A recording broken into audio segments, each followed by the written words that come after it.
कौन रे सरवानी तूफान बंगरेरा डॉक्टर साहब भौजी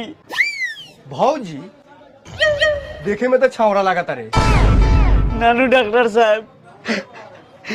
भौजी चली हमरा घरे कथी भेलो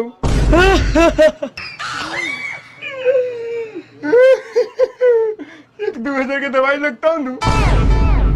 चल ना रे बहन चोदवा मर जाई तब चलबे चलो चलो डॉक्टर हम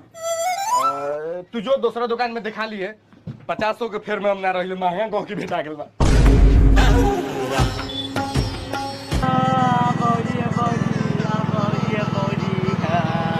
हमला रोले बारो बिदागरी होता सरवा भौजी के सार पेट्रोल दिया आधा लीटर एगो पान बनाओ तू तो हमरा लार के डॉक्टर बारा वहाँ मरीज मरल जा